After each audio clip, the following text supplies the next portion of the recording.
Vamos ao primeiro tema de hoje. O presidente Lula deve viajar aos Estados Unidos na próxima quinta-feira para se encontrar com o presidente norte-americano Donald Trump em Washington. A reunião estava prevista desde o começo do ano, mas a guerra no Oriente Médio adiou a ida de Lula ao país. Segundo diplomatas brasileiros, essa é uma apuração de Caio Junqueira. O principal objetivo de Trump é firmar um acordo com o presidente brasileiro sobre minerais críticos, que são recursos minerais fundamentais para o desenvolvimento tecnológico. A avaliação é que o governo norte-americano teme que o Brasil avance em negociações antes do fim do mandato de Lula, e isso poderia dificultar ou até inviabilizar um acordo mais robusto a partir de 2027, caso haja mudança no Palácio do Planalto. Diplomatas avaliam que os minerais críticos são o principal ponto de interesse da Casa Branca na relação com o Brasil, que é um dos principais detentores desse tipo de recurso. Mas o governo Lula tem sinalizado resistência a um acordo amplo com os Estados Unidos nessa área. Vamos então ao debate. Boa noite, bem-vindos. Cardoso, quem tem mais a ganhar com esse encontro entre Lula e Trump? Olá, Juliana. Olá, Poit. Eu acho que os dois lados têm a ganhar. É evidente que há divergências políticas entre Donald Trump e Lula. Têm visões político-ideológicas completamente diversas. Por exemplo, Lula tem feito duras críticas à postura dos Estados Unidos da América em situações das relações internacionais, como particularmente agora em relação à guerra, em que efetivamente Donald Trump apoiou e apoia Israel em relação ao Irã. As críticas de Lula têm sido muito duras, têm sido muito fortes e, evidentemente, isso não deve contaminar a relação entre os dois países. Uma coisa é a posição política de quem dirige um país. Outra coisa é a relação entre estados soberanos. Os Estados Unidos têm que respeitar o Brasil e o Brasil tem que respeitar os Estados Unidos. Claro que Donald Trump tem um interesse estratégico, porque os Estados Unidos da América têm um interesse estratégico no Brasil em relação àquilo que ele quer. E ele quer evitar que o Brasil tenha uma relação privilegiada com a China a ponto de ele perder terreno nesta situação de geopolítica que o mundo oferece. De outro lado, Lula também não é ingênuo e sabe que o Brasil precisa se comportar de uma maneira a não fechar portas às relações internacionais, nem tendo uma posição de subserviência aos Estados Unidos da América, que no fundo é o que Donald Trump sempre espera dos seus aliados. Donald Trump quer ter aliados para submetê-los, não para tê-los como parceiro. Então, acredito que esta conversa deve gerar em torno não das divergências entre Donald Trump e Luiz Inácio Lula da Silva, não em relação às discordâncias político-ideológicas que efetivamente eles tenham, mas deve dizer respeito aos interesses dos Estados Unidos da América, Estado soberano, e o Brasil, Estado soberano. Acho muito importante que essa relação se consolide e espero que Donald Trump não haja daquela forma intempestiva que, por vezes, ele é levado a agir quando recebe chefes de Estado e que ele deseja produzir certos fatos midiáticos em relação a aqueles países. Acho que já passou a fase, pelo menos eu espero que Donald Trump entenda assim, em que ele acha que o Brasil ia se ajoelhar aos seus pés, como o faria se Jair Bolsonaro fosse o presidente da República, em que ele batia continência para a bandeira dos Estados Unidos da América e até mesmo o Eduardo Bolsonaro chamava Donald Trump de chefe. O Brasil não bate continência à bandeira de nenhum outro país. Bate continência à sua própria bandeira. Defende os seus interesses. E o presidente da República Brasileira não tem chefe, porque aqui nós nos prezamos por ser um país soberano. Lula mostrou isto ao longo do tempo, tem demonstrado isto com altivez, mostrou isso quando o Donald Trump fez aquela situação de impor sanções ao Brasil, ao povo brasileiro, para tentar intimidar o nosso governo e também fazer o Supremo Tribunal Federal ficar de joelhos em relação ao seu poder imperial. O Brasil não se curvou, em que pese alguns defendiam isto, em que pese alguns tenham levado a Avenida Paulista a bandeira dos Estados Unidos da América no dia da independência do Brasil. O Brasil não se curvou e Donald Trump teve que recuar. Portanto, eu espero sim que seja uma relação proveitosa entre dois chefes de estados que têm divergências na perspectiva de construir algo que é bom para os dois países, se é que isto é possível. Oite, bem-vindo, boa noite. Concorda com Cardoso? Quem tem mais a ganhar ou a perder com esse encontro, Lula ou Trump? Boa noite, Ju. Boa noite, doutor Zé Eduardo. Todos estão acompanhando o grande debate. Ju, eu concordo quando o doutor Zé Eduardo diz que os dois têm pontos a ganhar. Se você pensar pelo lado do Trump, né, ele fez o Lula se movimentar e ir até lá. Né? Então, o Trump tem, vamos dizer assim, uma pequena vitória que a pressão, o tarifaço, o discurso fez o Lula pegar o avião e ir até os Estados Unidos conversar com ele. Então, trouxe ele para a mesa. Agora, se a gente pegar do lado dos minerais críticos, Gil, que você comentou, que foi comentado no começo aqui na abertura do grande debate, eu vejo que são os dois lados, a narrativa de cada um vai fazer cada um vitorioso, dá para os dois sair ganhando. O Trump precisa de acesso a minerais críticos, pode colocar isso na mesa, e o Lula pode vender isso, fui lá e atraí um monte de investimento para o Brasil, olha só que coisa boa, né? Porque para ter acesso vai ter que investir, vai ter que ter empresa, vai ter que ter coisa aqui para extrair esses minerais. Portanto, nos minerais críticos dá para os dois venderem uma narrativa. Né? Quando a gente fala num ponto que o Zé Eduardo colocou, de olha, o Trump se preocupa de todo mundo aproximando da China, da Rússia, para aqueles lá do lado, ele quer trazer o Brasil para perto. Não só pelos minerais, pela força do agro, e tantas outras do Brasil, né? Também eu vejo os dois com muito pragmatismo. Eu não vejo que a maior possibilidade de sentar na mesa os dois e ficar brigando ou ficar no ponto, focando nos pontos de discordância, né? Então aqui é mais uma coisa que o doutor Zé Eduardo colocou. Eu vejo o Lula indo muito pragmático, o Trump indo para a mesa muito pragmático e vão negociar. E dependendo do jeito que eles saírem contando, os dois vão contar uma versão cada um aí e sair vitorioso. O Trump conseguiu um monte de mineral crítico, o Lula atraiu um monte de investimento para o Brasil e fica por isso mesmo. Agora, Ju, que o Trump conseguiu fazer o Lula se movimentar e ir para lá, ele conseguiu. O Lula sairia vitorioso se ele chega e derruba alguns impostos que foram colocados para produtos brasileiros, né? O Trump, será que vai sair um perdedor se o Lula conseguir? Isso eu também não vejo, sabe?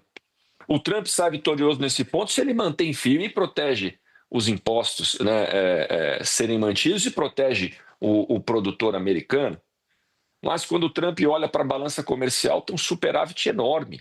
Né? É muito mais produto que vai para o Brasil, dinheiro que entra nos Estados Unidos. Então, para que vai prejudicar essa relação? Portanto, Ju, eu não vejo muitos motivos, e também, gente, né, sou oposição ao presidente Lula, não gosto do presidente Lula, a gente pode ficar debatendo contra ele aqui, mas eu não torço para o Brasil dar errado. Né? Então, eu não vejo chance desse encontro sair com um grande perdedor, ou sair uma briga, ou um desconforto, igual aconteceu com o Zelensky. Né? Foi um desconforto público, inclusive. Né? Acredito eu, que até esse encontro não deva ter imprensa filmando, alguma coisa do tipo, até porque eles conseguem controlar a narrativa, cada um contar o que aconteceu lá. Teria muitos mais temas, Gil, para ficar por aqui, para eles falarem. Né? A questão do PCC e do Comando Vermelho serem taxados como terrorista, né? Quando a gente fala da Venezuela, a influência do Brasil na América Latina e tantos outros. Acredito que esses temas mais polêmicos não serão tratados, não serão prioridade dessa reunião. Cardoso, vamos lembrar, depois daquele primeiro encontro, né, no ano passado, entre Lula e Trump, o presidente Lula entrou num modo eleição, subiu o tom contra Donald Trump, principalmente por conta da guerra no Oriente Médio. E essa postura, inclusive, já está sendo explorada pela oposição depois do anúncio desse encontro. Essas falas recentes do presidente brasileiro, elas podem atrapalhar essas negociações e as discussões sobre todos esses assuntos que estamos colocando aqui ou não? Não deveriam atrapalhar. Ou seja, uma coisa é a relação Brasil e Estados Unidos na perspectiva econômica e política, entre dois países soberanos que devem se respeitar. O Brasil não pode admitir ingerências aqui. Também seria absurdo que o Brasil pretendesse fazer ingerências lá. Isto é, são dois países soberanos e, como tal, devem se relacionar dentro de seus objetivos geopolíticos e estratégicos. Isso não afasta a necessidade de um líder como o Luiz Inácio Lula da Silva se posicionar em relação ao que acontece no mundo. O que aconteceu efetivamente, o que tem acontecido sob o comando de Donald Trump e de Benjamin Netanyahu é uma verdadeira barbaridade. O mundo inteiro se ergue contra o que aconteceu na Palestina, o que acontece no Irã. Não que o governo do Irã mereça aplauso, pelo contrário, eu acho que o governo do Irã é um governo perverso, autoritário, mas isso não tira um princípio que todos os países se comprometeram a cumprir, que é o princípio da autodeterminação dos povos. Ninguém pode ser o xerife do mundo unilateralmente, passando por cima da ONU, passando por cima de regras internacionais, fazendo ataques à população civil. Isso é inaceitável. Então, o fato de Lula ter se posicionado é muito correto. Aliás, como também se posicionaram vários líderes do mundo, como se posicionou, por exemplo, o primeiro-ministro da Espanha, Pedro Sánchez, para falar de alguns, como se pronunciou Sarkozy, como se pronunciou até a Meloni, quando o Papa atacou, ou perdão, quando o Donald Trump atacou violentamente o Papa, e Meloni, embora aliada político-ideológico de Donald Trump, saiu na defesa do Papa. Ou seja, chefes de Estado têm que ter uma preocupação sobre a situação do mundo. E, como tal, Lula falou o que tinha que falar, porque não é um subserviente. Não é alguém que bate continência para, repito, a bandeira dos Estados Unidos da América, como já fizeram presidentes anteriores aqui, de uma forma, acho até que humilhante para um país soberano. Diante deste contexto, não podem ser confundidas as coisas. O Brasil pode perfeitamente criticar a atuação do plano internacional dos Estados Unidos da América, sob o comando de Donald Trump, e, ao mesmo tempo, cuidar dos seus interesses econômicos e políticos na relação bilateral entre dois países. O mesmo Donald Trump. Ele pode efetivamente se sentir incomodado com as críticas de Lula, que, aliás, não são só de Lula, né? É de boa parte do mundo em relação ao que os Estados Unidos da América têm feito no plano internacional, inclusive agravando a sua própria situação econômica. Nós já vemos hoje republicanos entre os Estados Unidos cobrando duramente o fim da guerra relativamente às posturas do Donald Trump. Então, eu não vejo, sinceramente, nenhuma contradição entre a leitura que se tem do mundo, o desejo de se construir a paz no mundo, ser crítico ao que Donald Trump vem fazendo e, ao mesmo tempo, manter relações entre Estados soberanos naquilo que for melhor para os dois povos. Tenho certeza que Lula pensa assim. Vamos ver se Donald Trump corresponde às expectativas daquilo que um chefe de Estado dos Estados Unidos da América está a exigir dele. Oite, as falas recentes de Lula podem atrapalhar negociações?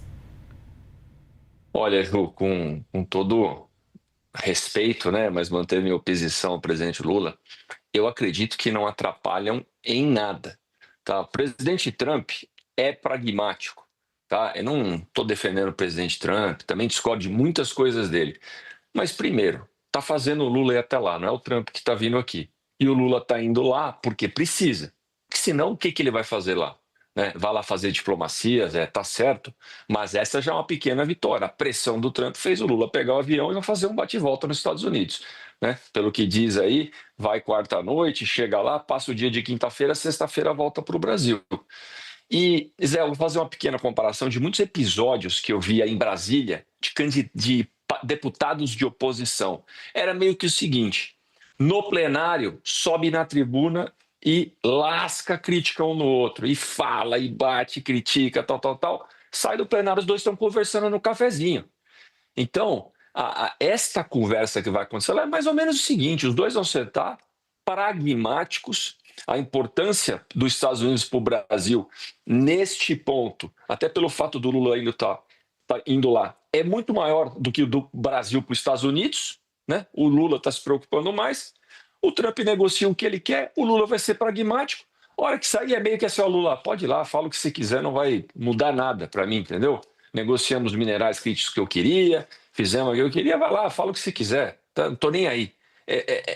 Esse é o meu sentimento de como é que pode se passar na cabeça do Trump. Portanto, essas críticas, essas falas do Lula não mudam em nada, porque o Lula vai sentar lá, o Lula está indo para lá, está negociando, é meio que as críticas é para o palanque dele, não achar que ele sentou, olha, ele cedeu para o Trump, que absurdo, foi lá falar. Então o Trump até deixa, ó, Lula, para não estragar aí, para você não ficar bravo sem apoio, fala o que você quiser do Irã, de mim aí, tá negociado os minerais críticos e vida que segue. Essa é a minha visão, o tamanho, o pragmatismo que os dois têm, viu, Ju? Até dada a frase lá do Trump, oh, it's a nice guy, né? É um cara bacana, tal, né? Para conversar, dá uma sinalização, o Lula vai até lá, vai utilizar isso de uma maneira política também, no momento que não está fácil o cenário para o Lula aqui no Brasil, Flávio Bolsonaro crescendo, oposição crescendo, Zema crescendo, o Lula precisa tomar alguma iniciativa, né? Aí é aquele negócio, vai visitar Trump, vai para a igreja, vai fazer um monte de coisa para ver se consegue recuperar esse cenário que está negativo rumo às eleições esse ano.